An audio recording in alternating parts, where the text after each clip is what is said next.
¿De qué hablamos cuando hablamos de clima? Hablamos de geografía, hablamos de astronomía, hablamos de geología, hablamos de oceanografía y acá sí tiene que ver el hombre. Y también hablamos de sociedad.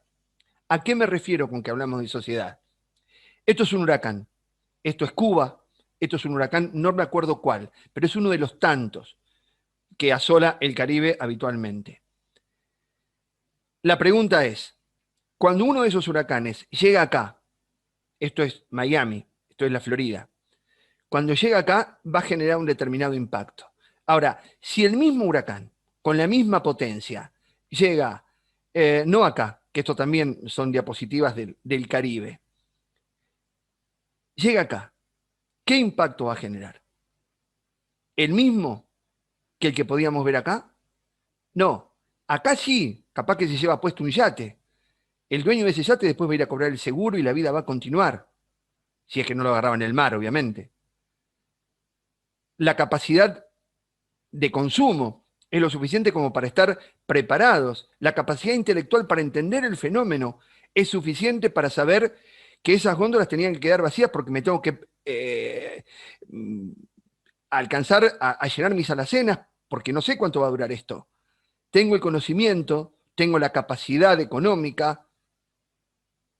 Acá es totalmente distinto. El mismo huracán pasa por Haití y tenemos que contar por miles la cantidad de muertos, desaparecidos y desplazados. Y acá lo primero que surge en letras de molde es el cambio climático. No sabe hacia dónde nos va a llevar. Y no tiene nada que ver con el cambio climático. De hecho, el clima, como vimos, estuvo cambiando siempre. Tiene que ver lo que no se hizo por esta sociedad. Pero acá el clima no tiene nada que ver. El clima puede llegar a ser un gran chivo expiatorio de lo que no se hizo, porque no se puede defender. El primer huracán, el primer aviso de huracán data, escuchen este dato, de 12 de septiembre de 1875 y se dio en Cuba, lo dio un fraile.